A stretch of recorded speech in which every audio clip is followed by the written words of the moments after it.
This is The Scoop for Thursday. Good morning. I'm Lisa Marzilli with the WMNF News headlines. At least 22 people are dead and dozens more wounded in a mass shooting overnight in Lewiston, Maine, and the suspected gunman is still at large. Donna Warder reports. Police say the man opened fire at a bar and grill and a bowling alley in Lewiston Wednesday evening, and he's still on the loose. Michael Sawchuk is commissioner of the Maine Department of Public Safety. He appeared at a news conference carried by WMTW. Police are currently searching for a Robert R. Card, 4/4 of 1983 of Bowdoin. Card is considered armed and dangerous. He is a person of interest, however. A police intelligence bulletin says Card was trained as a firearms instructor at a U.S. Army Reserve training facility in Saco, Maine, and had been committed to a mental health facility for 2 weeks in the summer. The bulletin says Card had reported hearing voices and had threatened to carry out a shooting at the training facility. I'm Donna Warder. Last night's shooting was the 565th mass shooting this year, according to the Gun Violence Archive.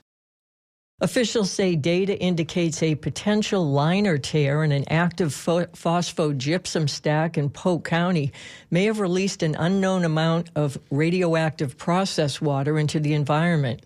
The incident occurred on October 20th at the Mosaic New Wales facility in Mulberry. An inspection report from Saturday shows the possible tear was deemed by Mosaic as a critical condition event, meaning a written report of the problem and the company's plan to fix it has to be submitted to the state within 1 week.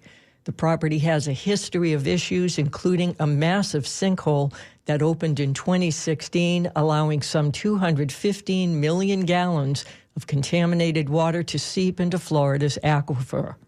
Glenn Compton, chair of the environmental advocacy group Minnesota 88, said this is just another example of one of the legacies that the phosphate industry is leaving behind, one of pollution that we have to be concerned with every time there's a stack that has a failure. Striking UAW workers say they've reached a tentative contract agreement with Ford. The deal includes a 25% wage increase over the next 4 years and enhanced retirement benefits. This is UAW President Shawn Fain. We told Ford to pony up, and they did. We won things nobody thought was possible. Since the strike began, Ford put 50% more on the table than when we walked out. The 4-year deal still needs to be approved by Ford's 57,000 UAW members. Florida is one of the top states in the nation for book bans in schools. WMNF's Chris Young reports one initiative is sending banned books to Floridians for free. Joyce Linehan, co-founder of BannedBooksUSA.org, was disturbed by the book bans in Florida and across the nation. Books and libraries have always been really important to us, and our democracy, I think, is being threatened by these attempts to quell intellectual freedom. So she partnered with Paul English, a fellow bookworm and tech entrepreneur who founded the travel website Kayak. They created BannedBooksUSA.org to provide free books to Floridians that have been challenged, banned, or removed from schools. Customers only have to pay for shipping.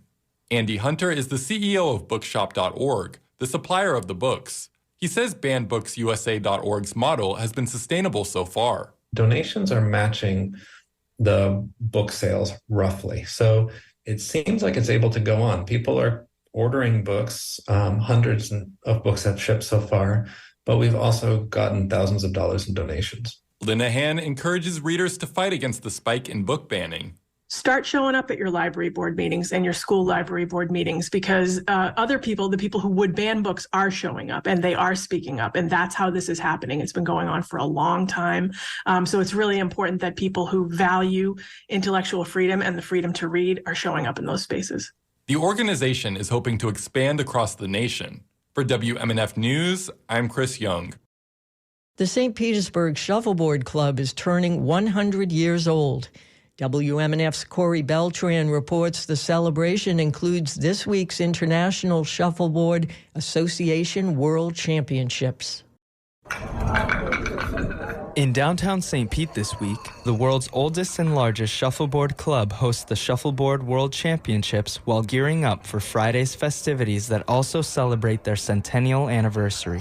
For many international players like Pam Hill and Jonathan Schnapp, this tournament is just as much about reconnecting with old friends and fostering an inviting community as it is about the fame.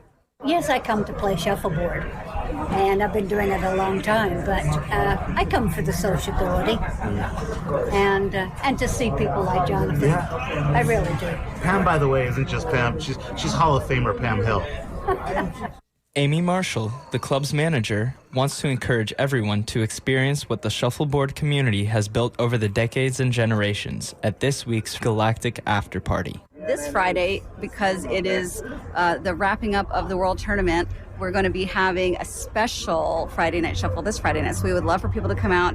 It's going to be from 7 to 10 p.m. There's going to be a DJ. We're going to have Galactic Shuffle, and it's going to be sort of the send-off to this World Championship and also the kickoff to our centennial, to the 100-year anniversary of the club. The tournament is open to the public and is being held until Friday's finals, which start at 1:30, with social events planned throughout the evening. For WMNF News, I'm Corey Beltran in St. Pete. In weather, sunny and breezy with a high of 86 today. Lows tonight will be in the upper 60s. More sunshine and a high of 88 on Friday. I'm Lisa Marzilli with the WMNF News headlines. This is The Scoop, recorded at WMNF Tampa.